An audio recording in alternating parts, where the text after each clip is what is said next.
వాసు, రాధకు నువ్వేమైనా జాగ్రత్తలు చెప్పావా? అంత రిజర్వ్‌గా ఉంటోంది. నవ్వబోతూ అడిగాడు రామకృష్ణ. చెప్పాను. ఏం? నన్నొక ఫూలుగా, స్కౌండ్రల్‌గా భావిస్తున్నావన్నమాట. నిష్ఠూరాలడకు బాయ్. మా ఇంటి ఆడపిల్లకు మేం పెట్టవలసిన అదుపులు మేం పెట్టడం మా బాధ్యత కాదా? ఇప్పటికే రాధ జీవితం రకరకాలుగా నలిగిపోయింది కృష్ణ. అమ్మ తన కూతురుగా భావిస్తున్న ఆ పిల్ల నాకు చెల్లెలు. రాధ కోసం, రాధ సౌఖ్యమైన జీవితం గడపడానికి ఏమైనా చేస్తాను. ఆవేశంగా అంటున్న వాసూరావు ముందుకి చేయి చాపుతూ, అలా దైవసాక్షిగా హృదయపూర్వకంగా మాటి అన్నాడు రామకృష్ణ. అతని మాట కడ్డొస్తూ రామకృష్ణ చెయ్యి మృదువుగా పట్టి వదులుతూ, గాలిలో మేడలు కట్టబోతున్న రాధను మందలించాను కృష్ణ. నువ్వు నిజంగా పెద్దల్ని ఎదిరించి కట్నం కానుకలు వదిలి ఉదారంగా రాధను భార్యం చేసుకుంటే అభినందించాల్సిందే. కానీ లేదు, ఏం లేదు. ఈ వాళ్ళని కాదు. ఏనాడన్నా రాధనే భారీగా చేసుకుంటాను. లేకపోతే ఇలాగే ఉండిపోతాను. అబ్బో! అంత ముదిరిందన్నమాట పాపం. బాబూ జాగ్రత్తరా! పెళ్లి కాకుండా వ్యంగ్యంగా నవ్వాడు వాసూరావు. ఛఛ! ఇన్నాళ్ల స్నేహంలో ఇదా నువ్వు నన్నర్థం చేసుకుంది? అందరి ఆడపిల్లల ముందు బుద్ధిమంతుల్లా తల వాల్చేస్తావు కానీ, రాధ రాధ దగ్గర అంతకన్నా బుద్ధిగా మసులుకుంటాను సరా? అంతలో శ్రీనివాసయ్యర్ పిలవడంతో వెళ్ళిపోయాడు వాసూరావు. పార్వతికి జ్వరం తిరగబెట్టింది. కంగారుగా పెద్ద డాక్టర్ని తీసుకొచ్చారు శ్రీనివాసయ్యర్. ఎవరి వైద్యానికి లొంగని జ్వరం పార్వతిని బలి తీసుకుంది. ఆ ఇల్లే శ్మశాన వాటికలా అయిపోయింది ఆ రోజు. మతి చెలించిన వాళ్ళ తిరిగారు శ్రీనివాసయ్యర్. మోగగా రోదిస్తున్నారు ఆమె కొడుకులు. పార్వతి కళేబరంపై పడి కళ్ళు వాచిపోయేలా హృదయం పగిలిపోతుంటే ఏడుస్తోంది రాధ. అందర్నీ ఓదార్చి మిత్రుడిగా, ఆప్తుడుగా ఆదుకున్నాడు ఆ రోజు రామకృష్ణ. మర్నాటికంతా బంధువులు చేరారు. అమ్మా రాధా, మీ ఆంటీ వెళ్ళిపోయింది. బంధువులంతా వచ్చారు. వారికేం తెలీదు గదా మనింటి పనులు. ఇక్కడ ఏ వస్తువులున్నాయో అందరికీ మర్యాదలు, తింటే భోజనం, కాఫీ వగైరా చూడు అన్నాడతను. అతని వదనం గంభీరంగా ఉంది. బాబయ్యా! బోరున ఏడ్చింది రాధ. ఏడిస్తే తిరిగొస్తుందా తల్లి? నేను జీవించున్నంత వరకు నా రక్షణలో నీకేం భయం లేదు. నిన్ను ఇంటిదాని చేసి పార్వతి ఆత్మకు తృప్తి కలిగిస్తాను అంటూ రాధ తల గుండెలు కదుముకుని ఓదార్చారు శ్రీనివాసయ్యర్. చురుగ్గా, తెలివిగా ఇంటి పనులు చేస్తూ పరీక్ష రాసిన రాధ తెలివికి మెచ్చుకున్నారు శ్రీనివాసయ్యర్. రాధ పట్ల ఏదో అభిమానం చూపిస్తూ ఆమెతో చనువు ప్రదర్శించే విశ్వనాథన్ ప్రవర్తన గ్రహించిన శ్రీనివాసయ్యర్ తన గదికి ఏకాంతంగా కొడుకును పిలిచి అడిగారు. నీకు పెళ్లి చేయాలనుకుంటున్నాను. నీ ఉద్దేశం అని. మౌనంగా ఉండిపోయాడు విశ్వనాథన్. మీ అమ్మ పోయి 6 నెలలు కావస్తోంది. ఇంటికి ఆడదక్షత కావాలి. రాదుందిగా అతని మాట కడ్డొస్తూ అన్నాడు విశ్వనాథన్. ఎన్నాళ్ళుంటుంది రాధా? తనకు మాత్రం పెళ్లి చేసి అత్తారింటికి పంపించొద్దు? కొడుకు మొహంలోకి పరిశీలనగా చూస్తూ అన్నాడు శ్రీనివాసయ్యర్. మౌనంగా ఉండిపోయాడు విశ్వనాథన్. మీ అమ్మ పోయిన తర్వాత నేను పోయినట్టే లెక్క. ఇంకా ఇల్లు, హోటలు అన్ని వ్యవహారాలు నువ్వే చూసుకోవాలి. నాకు మతి సరిగ్గా ఉండడం లేదు. అప్పటికీ మౌనమే సమాధానం. సంబంధాలున్నాయి. రేపు వెళ్ళి చూసొద్దామా? వద్దు నాన్న. పోనీ నువ్వెవరినన్నా చేసుకుందామనుకుంటున్నావా? చెప్పు. నాకు జాతి, మతం, సాంప్రదాయం ఇలాంటి పట్టింపులు లేవు. ఈ ఇంటి కోడలుగా వచ్చే పిల్ల సుగుణవతియే ఉండాలి అంతే. ఇంకా తల వంచి సిగ్గుపడుతున్న విశ్వనాథన్ వైపు చిరునవ్వుతో చూస్తూ, పోనీ రాధనే మనింట్లో ఉంచేసుకుందామా అని అడిగారు. అలా చెయ్యండి నాన్న అని మరి నిలవకుండా వెళ్ళిపోయాడు విశ్వనాథన్. రాధ అందమైన, తెలివైన మంచి పిల్ల. రాధ కోడలైతే తన జీవితం, తన వార్ధక్యం నిశ్చింతగా వెళ్ళిపోతుంది. గుండెల నిండుగా హాయిగా గాలి పీల్చుకున్నారు. రాధ ఆ ఇంటి కోడలవుతుందని ఊహల్లో తేలిపోయారు శ్రీనివాసయ్యర్. ఆ రోజు కొడుకులిద్దరూ భోంచేసి వెళ్లేదాకా తాను డైనింగ్ రూమ్కు హాజరు కాలేదు శ్రీనివాసయ్యర్. ఏం బాబయ్య, ఇవాళింత ఆలస్యంగా వచ్చారు భోజనానికి. ఇలా అయితే ఆరోగ్యం పాడవదు అంది రాధ టేబుల్ మీద ప్లేటుంచి అన్నం పెడుతూ. నా ఆరోగ్యం పాడయ్యి తొందరగా ఈ ప్రపంచాన్ని దాటిపోవాలనుందమ్మా. అతని గొంతులో ఆవేదన వీచికలు. బాబయ్య, అలా నిస్పృహ చెందకండి. మేమంతా ఏం కావాలి? మీరు లేకపోతే నేనెలా బ్రతకాలి? దుఃఖపూరిత కంఠంతో అంది రాధ. గబగబా 4 మెతుకులు కెలికి భోజనం అయిందనిపించి లేచి వెళుతూ, రాధా, ఓసారి నా గదికి రామ్మా, నీతో కొంచెం మాట్లాడాలి అన్నారు శ్రీనివాసయ్యర్.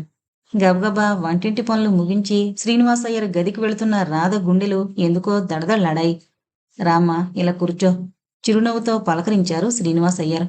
విడియంగా అతని ఎదురుగా కూర్చుంది రాధ. మీ ఆంటీ పోయిన దగ్గర నుంచి నువ్వు చాలా శ్రమ పడుతున్నావమ్మా. నీపై పెద్ద బాధ్యత పెట్టాలనిపిస్తోంది అన్నారు ఆమె వైపు పరిశీలనగా చూస్తూ శ్రీనివాసయ్యర్. అతనికి రాధ బాగా చిక్కినట్టు కనిపిస్తోంది. ఆంటీ పోయిందనే బాధ కన్నా ఇంకే శ్రమలు నన్ను బాధించవు బాబాయ్. నేను మీ అందరికీ ఆంటీలా సక్రమంగా భోజన సదుపాయాలు సమకూర్చలేకపోతున్నానేమో. ఆమె లేని లోటు మరి పూరింపబడదు. అందుకని అందుకని ఈ ఇంటి కోడలు అంటే విశ్వనాథన్కు పెళ్లి చేయాలనుకుంటున్నాను. అలా చెయ్యండి బాబయ్య, తొందరగా సంతోషంగా అంది రాధ. ఈ ఇల్లు చక్కదిద్ది ఈ ఇంటి మర్యాదలు, పరువు, ప్రతిష్టలు అర్థం చేసుకుని మెసలగలిగే ఆ అమ్మాయి రావాలిగా. మౌనంగా తలవాల్చింది రాధ. అవును, అది సమస్య మరి అనుకుంటూ. నేనొక మాట అడుగుతాను. నువ్వు మరే సంకోచం, మొహమాటం, భయం లేకుండా నీ మనసులోని ఉద్దేశం చెప్పాలి. అలా చెప్పగలవా? అడిగారు శ్రీనివాసయ్యర్. అతని గొంతు గంభీరంగా ధ్వనించింది. అడగండి బాబయ్య. కృతజ్ఞతాపూర్వకంగా అతని వైపు చూస్తోంది రాధ. ఏంటో ఆయన అడగబోయేది అనే కలవరపాటు అణుచుకుంటూ. నువ్వు ఈ ఇంటి కోడలివి కాగలవా రాధా? అంటే విశ్వనాథన్ నిన్ను చేసుకోవాలనుకుంటున్నాడు. బలవంతమేం లేదు, నీకిష్టమైతేనే అని ఆమె వైపు పరిశీలనగా చూస్తున్నారు శ్రీనివాసయ్యర్. తాను ఊహించని, ఎప్పుడూ అలా అనుకోని అతని ప్రశ్నకు దిమ్మెరపోయి షాక్ తిన్నట్టయి చలనం లేకుండా ఉండిపోయింది కొన్ని క్షణాలు. శ్రీనివాసయ్యర్ ఆనాడు తను దిక్కులేని అనాథగా, పసిదానిగా, దీనంగా రోధించే తనని ఆదరించి, ఓదార్చి, ఆశ్రయమిచ్చి తనని ఒక వ్యక్తిగా రూపొందించిన శ్రీనివాసయ్యర్ వ్యాకుల మనసుతో, తీరని ఆవేదనతో, అంతులేని దుఃఖంతో, భార్య వియోగ బాధతో తనను ఆ ఇంటి కోడలుగా చేసి ఏదో తన ఇంట్లో లోపించిన ఆనందాన్ని తిరిగి సృష్టించాలనే తాపత్రయంతో, తాను అతని మాట కాదందనే విశ్వాసంతో అలా ఆశగా అర్థిస్తున్నట్టున్న అతని ప్రశ్నకు ఏమని సమాధానం చెప్పాలి? విశ్వనాథన్ తనను కోరుకుంటున్నాడా? భగవాన్! అతని చురుకైన చూపులు, కటువుగా ఉండే మాటలు, ఇంకా అతను నౌకర్లను శాసిస్తుంటే ఎన్నోసార్లు అతన్ని యావగించుకుంటుంది తను. అతనికి దయ, ఉదారత ఏ కోసానా లేవు. అతను తన్ను కోరుకుంటున్నాడా? తనను కాదు, తన అందాన్ని, వయసుని అనుభవించాలనే తృష్ణ తనకు తెలుసు. శ్రీనివాసయ్యర్కు తెలుసు విశ్వనాథం తిరుగుబోతని. అలాంటి అతనికి భార్య అయి అతన్ని భర్తగా ప్రేమించలేని తను అతన్ని ఏం సుఖపెట్టగలదు? గొంతు నొక్కేసే కృతజ్ఞత, ఎదురు తిరిగే స్వార్థం, తన హృదయంలో గుప్తంగా దాగిన రామకృష్ణ. మా ఉప్పు తిని మనిషిగా బ్రతికావు, నన్నెలా కాదంటావు? వికటంగా నవ్వే విశ్వనాథన్. తల తిరిగిపోతోంది రాధకు. ప్రస్తుత కర్తవ్యం ఏమిటో, ఏమని చెప్తే తాను నిందితురాలు, కృతజ్ఞురాలు కాకుండా ఉండగలదో నిర్ణయానికి రాలేక, జవాబు తెలియక జలజల కన్నీరు కారిచింది రాధ. ఎందుకమ్మా కన్నీరు? ఆ కన్నీటికి అర్థం నువ్వే చెప్పాలి. ఈ ఇంటి కోడలుగా నేను కోరినందుకు కృతజ్ఞతాపూర్వక ఆనంద బాష్పాలా, లేక? కాదు బాబయ్య, నన్ను క్షమించండి. విశ్వనాథన్ని ఒక అన్నగా మాత్రమే ప్రేమిస్తున్నాను. అలానే ప్రేమించగలను. నా హృదయంలో వేళ్లు నాటిన ఆ భావాన్ని మరొకలా మార్చి భారీగా అతనికి న్యాయం చేకూర్చలేను. అతన్ని సుఖపెట్టలేను. మరోలా నన్ను అపార్థం చేసుకోకండి. దీంతో నన్ను క్షమించండి బాబయ్య, ఏడ్చింది రాధ. పొరపాటు చేశాను, తొందరపడ్డాను. మీ ఆంటీ మనిషి కళ్ళలోకి చూస్తూ భావాలు చదివేస్తాను అనేది నన్ను. ఇప్పుడు ఎదుటి మనిషి చెప్పే మాటలే అర్థం కావడం లేదు. నా మతి పూర్తిగా పోతోంది. మరి ఈ సంభాషణ అంటే ఇప్పుడు మన మధ్య జరిగిన సంభాషణ పూర్తిగా మరిచిపోదాం. పోయి రెస్ట్ తీసుకో అన్నారు శ్రీనివాసయ్యర్ పిచ్చివాడిలా నవ్వుతూ. అతని వైపు జాలిగా చూసి వెళ్ళిపోయింది రాధ. ఆ సాయంత్రం వచ్చాడు రామకృష్ణ. తనకు శ్రీనివాసయ్యర్కు జరిగిన సంభాషణ చెప్పింది రాధ. విని కొన్ని క్షణాలు మౌనంగా ఏదో ఆలోచించిన రామకృష్ణ, ఉండు, రేపు వాసుతో మాట్లాడతాను. ఎలా అన్నా మన పెళ్లి జరిపించేలా చూస్తాను అన్నాడు. నాకేమో భయంగా ఉందండి. ఇంట్లో విశ్వనాథనికి కనిపించడానికే భయంగా ఉంది అంది రాధ. చచ్చా, బయట ఎలా తిరిగినా తండ్రంటే భయము, భక్తి ఉన్నాయి. తెలుసా అతనికి? అతనేం చేస్తాడో నిన్ను? శ్రీనివాసయ్యరింట్లో ఎటువంటి అత్యాచారాలు జరగవు. అతను జీవించినంత వరకు అంటూ ధైర్యం చెప్పాడు రామకృష్ణ. పూలు, స్వీట్లు, ఏవేవో చిన్న చిన్న కానుకలు అప్పుడప్పుడు తెస్తున్నాడు రామకృష్ణ. సంతోషంగా తీసుకుంటోంది రాధ. మొదటేమో అనుకున్నాను కానీ ఆ అమ్మాయి వంశం, సాంప్రదాయం అనుమానాస్పదమైనవి. నీ భార్య అయిన అమ్మాయి మన స్టేటస్సు, సాంప్రదాయం వీటితో సరితూగాలని నచ్చజెప్పి పెళ్లి చూపులకు తీసుకువెళ్లారు విశ్వనాథన్ని శ్రీనివాసయ్యర్. పెద్ద కట్న కానుకలతో ఆ ఇంటి కోడలుగా వచ్చింది రమణి. 4-5 రోజుల పరిచయంతో నవ్వుతూ వదిన అని పిలిచే రాధవైపు ఆదరంగా చూసేది రమణి. ఇంటి పనులన్నీ సవరిస్తూ చనువుగా మాట్లాడుతూ కొద్ది రోజుల్లోనే రమణికి అభిమాన పాత్రురాలైంది రాధ.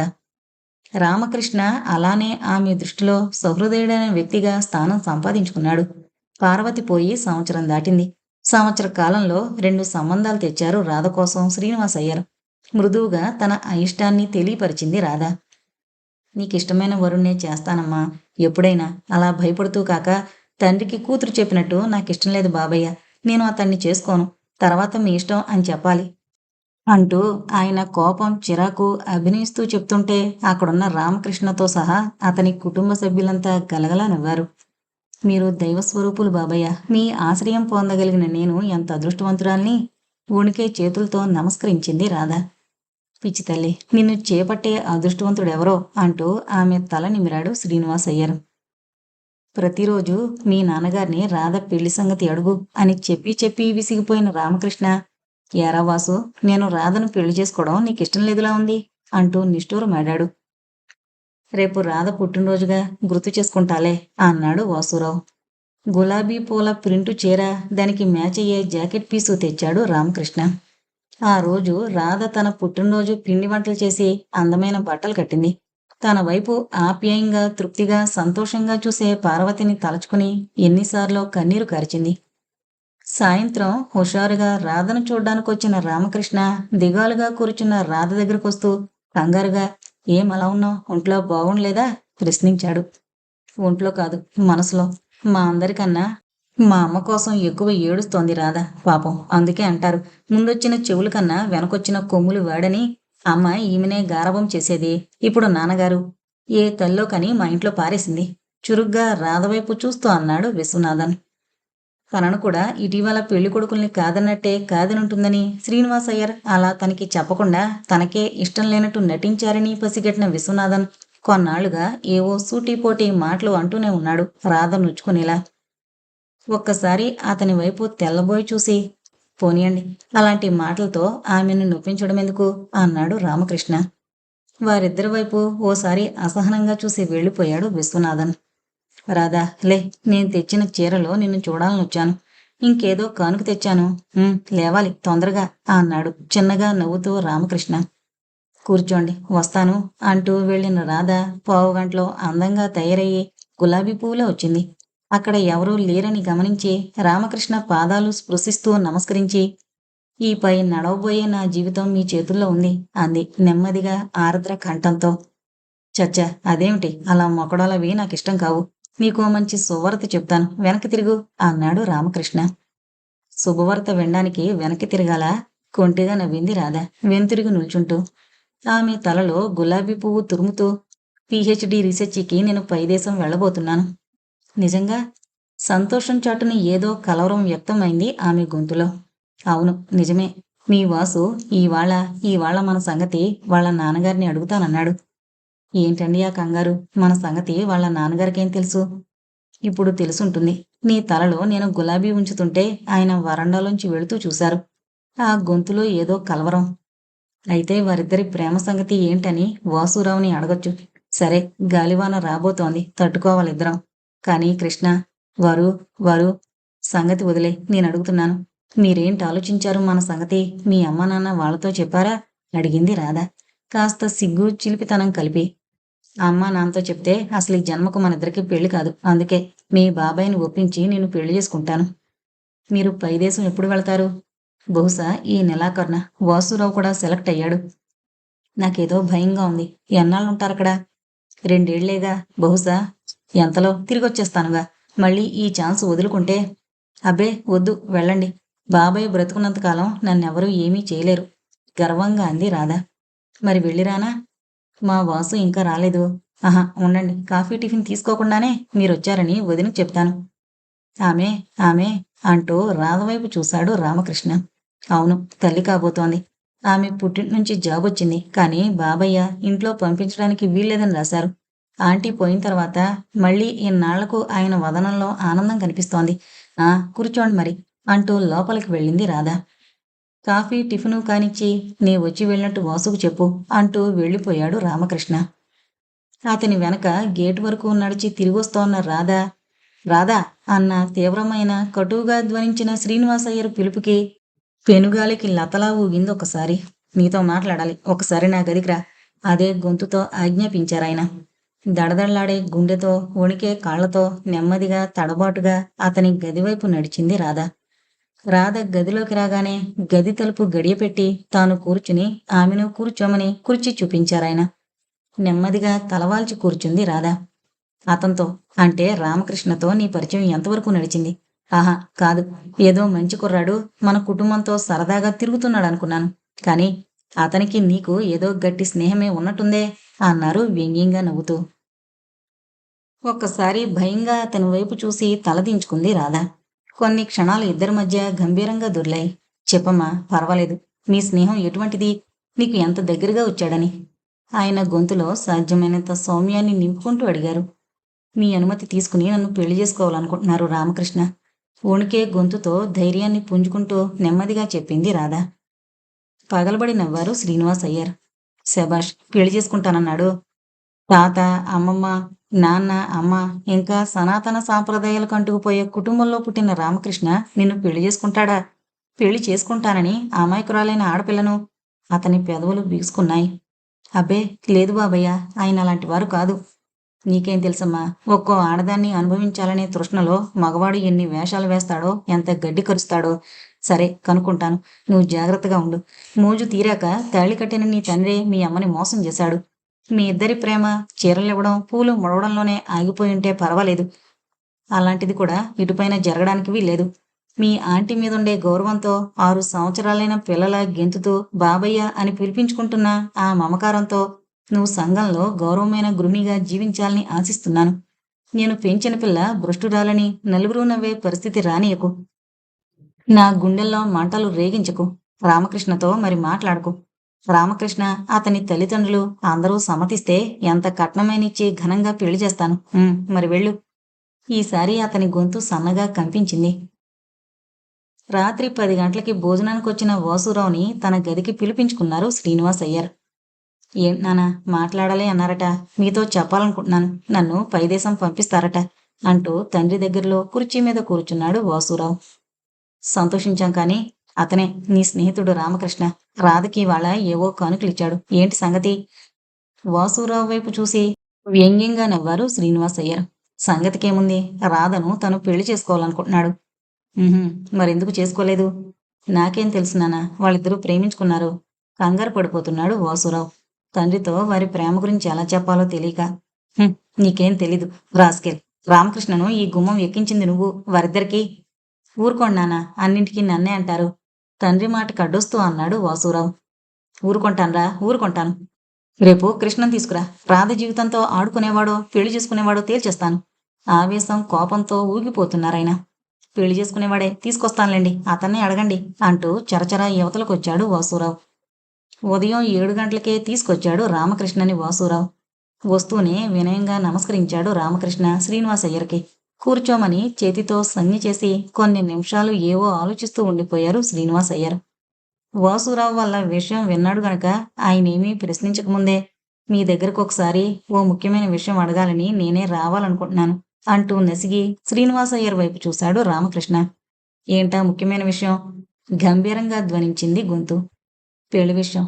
అంటే మీ రాధను నాకివ్వడానికి మీకు అభ్యంతరం ఏమైనా ఉంటుందేమోనని. ఉంటే? కంగుమంది శ్రీనివాస్ అయ్యర్ గొంతు. ఉండకూడదని అనుకుంటాను. ఎందుకు ఉండకూడదు? మీ ఇద్దరికి ఇష్టమైతే సరా, నీ తల్లిదండ్రులు కూడా రాధను కోడలుగా చేసుకోవడానికి అంగీకరించాలి. రాధ జీవితం సక్రమంగా నడవాలంటే ఒక్క నువ్వే పెళ్లి చేసుకుంటానంటే సరిపోదు. నీ తల్లిదండ్రులు రాధని వారి ఇంటి కోడలుగా తీసుకెళ్ళడానికి అంగీకరించాలి. అలా అందరికీ అంగీకారమైనప్పుడు మీరు కోరినన్నిచ్చి పెళ్లి చేస్తాను. రేపు మా వాసుని నీతో పంపిస్తాను. నీ కూడా వచ్చి మీ వాళ్ళని చూస్తాడు. వారు కూడా రాధను చూడాలి. వారితో నేను కొన్ని రాధ విషయాలు, అంటే ఆమె మా ఇంటికి ఎలా వచ్చిందో చెప్పాలి. వెళ్ళు, నీ తల్లిదండ్రులను తీసుకురా అన్నారు శ్రీనివాస్ అయ్యర్ శాంత గంభీర స్వరంతో. ఇబ్బందిగా కదిలి క్షణం తర్వాత నసుగుతూ, వాళ్ళు చాలా పాతకాలపు మనుషులు. వంశం సాంప్రదాయం అంటూ జరగనివారు. నన్ను నమ్మండి, నేను ఆ అమ్మాయికి అన్యాయం చేయను. మా ఇద్దరికి పెళ్లి చేసి ఆశీర్వదించండి. నెమ్మదిగా ఒక్కొక్క మాట ప్రయత్నపూర్వకంగా అన్నాడు రామకృష్ణ.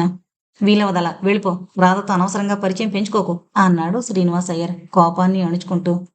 అలా అనకండి సార్ అని ఇంకా ఏమో చెప్పబోతున్న రామకృష్ణ, గెటౌట్ అన్న శ్రీనివాస్ అయ్యర్ గర్జనకు త్రుళ్ళిపడ్డాడు. మౌనంగా అవమాన భారంతో తల వంచి వెళ్ళిపోతున్న రామకృష్ణ వెనక తాను వెళ్ళబోతున్న వాసురావుని, వాసు ఇలారా అని పిలిచాడు శ్రీనివాస్ అయ్యర్. నెమ్మదిగా భయం భయంగా చూస్తూ తండ్రిని సమీపించాడు వాసురావు. అతనిక మనింటికి రా నీకు, నువ్వు రాయబారాలు నడపకో తీవ్రంగా హెచ్చరించారు. అలాగే నాన్న అంటూ వెనుతిరిగిన వాసురావు వీధి గేటు దగ్గర రామకృష్ణను కలుసుకున్నాడు. మీ నాన్నగారిని అడిగేమని ప్రోత్సహించావు, చివాట్లు తినిపించడానికా? కృష్ణమొహం రోషంతో కందుంది. మా నాన్న కూడా చాదస్త మనిషని ఇప్పుడే గ్రహించాను. కృష్ణ క్షమించు. నా వలన జరిగే సహాయమేమున్నా నీకు తప్పక చేస్తాను. చేస్తావు కదూ, థ్యాంక్స్. మరి మీ ఇంటికి ఇదివరకులా రాలేను. సాయంత్రం నా రూమ్కి రా, మాట్లాడాలి అంటూ నిష్క్రమించాడు రామకృష్ణ, వాసురావు చెయ్యి పట్టి నొక్కి వదులుతూ. వాసురావు సహాయంతో రాధతో రిజిస్టర్ మ్యారేజీకి ఏర్పాట్లు చేసుకున్నాడు రామకృష్ణ. అతను విదేశాలకు వెళ్లబోయే రోజే మంచి రోజు కావడాన పెళ్ళై ఇష్టదైవాలకి మొక్కిన క్షణాల్లో లేనికి వెళ్ళిపోయాడు రామకృష్ణ.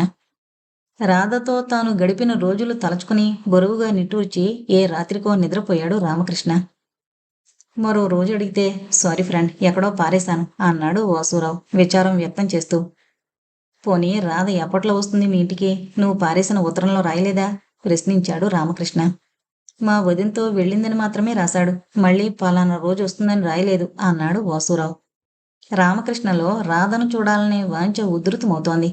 తర్వాత 3 నెలలు మా అన్నయ్య ఉత్తరమే రాయడం లేదని దబాయించాడు వాసురావు. పట్నం వెళ్ళొచ్చిన శ్రీనివాసరావు, అతను అంటే నీ ఫ్రెండ్ ఇంకా 6 నెలల దాకా రాడటమ్మా, బోగట్టా చేశాను అన్నాడు రాధను పిలుస్తూ. మౌనంగా తల వంచి దీర్ఘంగా నిట్టూర్చింది రాధ. రవికుమార్ బోర్లా పడుకుని కడుపుతో పాకుతున్నాడు, నవ్వుతున్నాడు, కేరింతలు కొడుతున్నాడు. ఆ ఇంటి వ్యక్తులందరి హృదయాలు ఆ పసిబిడ్డపైనే కోటి ఆశలు పెట్టుకున్నాయి. పొలంలో కోతలవుతున్నాయి, నాతో పొలానికి వస్తావు కదమ్మా అన్నాడు శ్రీనివాసరావు రాధను తట్టి లేపుతూ. జ్వరం వచ్చినట్టుంది బాబాయ్, మీరు వెళ్ళండి, తర్వాత వస్తాను అంది రాధ బద్ధకంగా ఒత్తిగిల్లి మళ్ళీ పడుకుంటూ.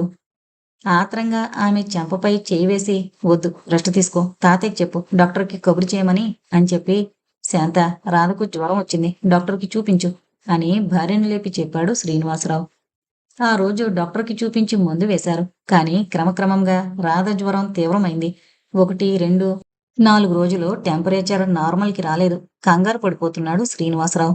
పొలం పనులు, ఇతరమైన అన్ని వ్యాపకాలు విసర్జించి రాధ మంచం దగ్గర కుర్చీలో అలా మతిలేని వాళ్ళ కూర్చుండిపోయిన శ్రీనివాసరావును చూసి విసుక్కుంటున్నారు ఇంట్లో వ్యక్తులు. మతిపోయిందేమిట్రా, కోతలు సగం అయ్యాయి, కుప్పలు వేయించాలి, ఎక్కడ పనులు అక్కడే పడుకోబెట్టి దాని మంచం దగ్గర కూర్చుంటున్నావు. ఇదెక్కడి బాంధవ్యం బాబు, మేమంతా లేము ఆ అమ్మాయిని చూడ్డానికి చిరాగ్గా కొడుకు వైపు చూస్తూ అన్నారు రంగనాథం. పోతే పోనీని నాన్న, నాకే పని చేయడానికి కాళ్ళాడ్డం లేదు.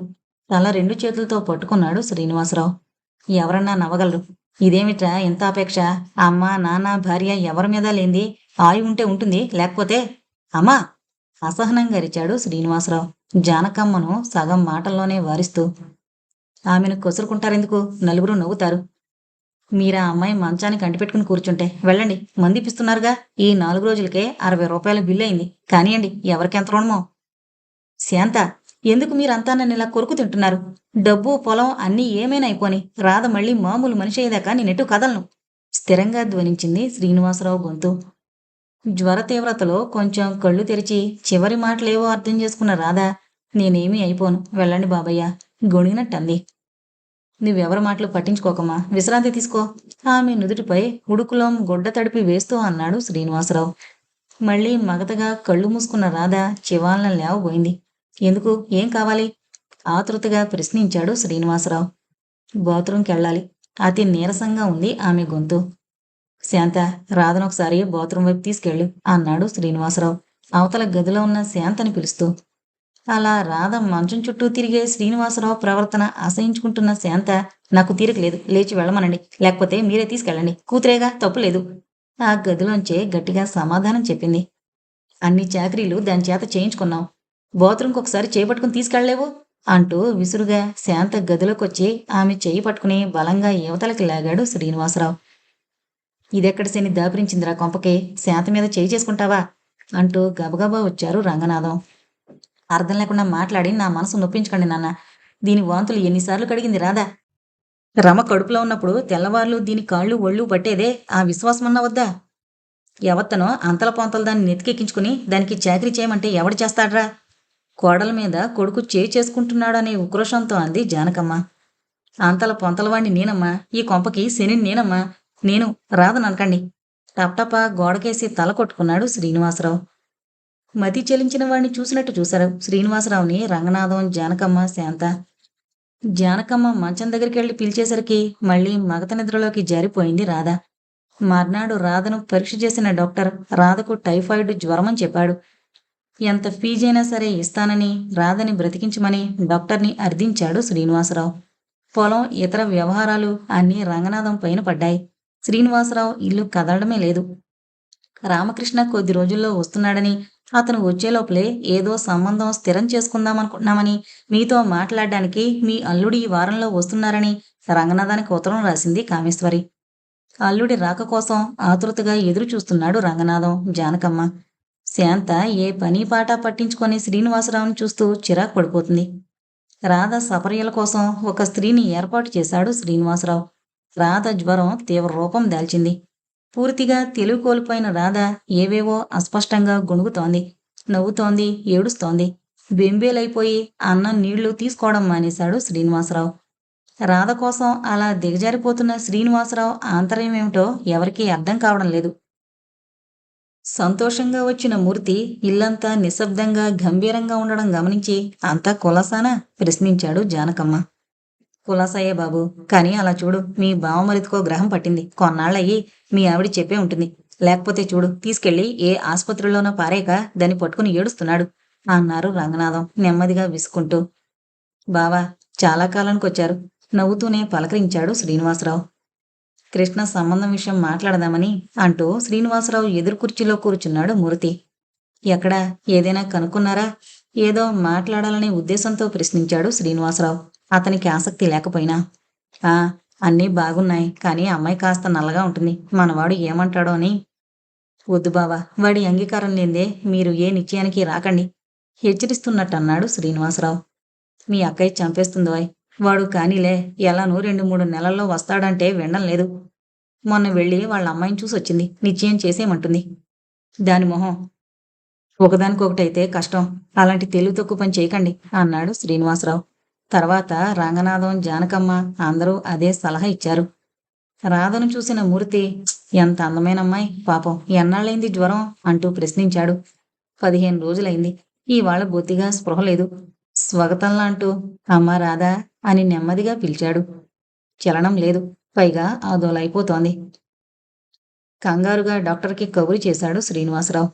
డాక్టరు రాధను పరీక్షించి ఇంజెక్షన్ ఇచ్చి యువతలకొస్తూ వెనుతిరిగి తన వెనకనున్న శ్రీనివాసరావుతో, మన ప్రయత్నం మనం చేశాం, తర్వాత భగవంతుని దయ, మీరు ధైర్యంగా ఉండండి, ఓ గంటలో తెలివి రావచ్చు అంటూ ముందుకు చరచరా నడిచి వెళ్ళిపోయాడు. నిమిషాలు లెక్కబెడుతూ ఆతృతగా రాధ వైపు చూస్తూ మౌనంగా మ్లానవదనంతో కూర్చున్నాడు శ్రీనివాసరావు.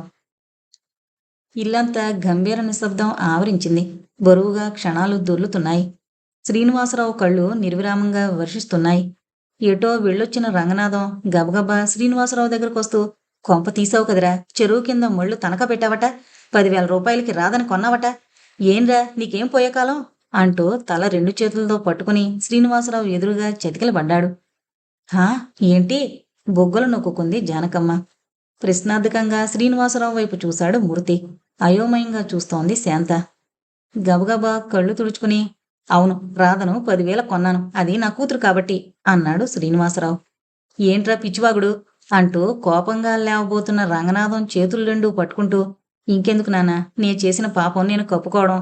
పిచ్చి తల్లి నన్ను నాన్నని పిలవకుండానే వెళ్ళిపోతుంది. మీ అందరికీ ఇబ్బంది లేకుండా, మీ పరువు పోకుండా, నేనెక్కడ పెళ్లి చేస్తానో అనే దిగులు మీకు లేకుండా రాధ వెళ్ళిపోతుంది.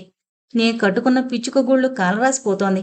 రాధా, అమ్మ రాధా మంచం పట్టిన తల కొట్టుకుంటూ చెతికిలబడి హృదయం పగిలిపోయేలా, అమ్మా నన్ను మోసం చేసి వెళ్ళిపోతున్నావు కదూ. అవును, మీ అమ్మను నేను మోసం చేశాను. నువ్వు నా బిడ్డవు కాదన్నాను. మీ అమ్మ మీద కసి నీ మీద తీర్చుకుంటున్నానని గ్రహించలేకపోయానమ్మా. నన్నొకసారి నానాని పిలిచి చచ్చిపో.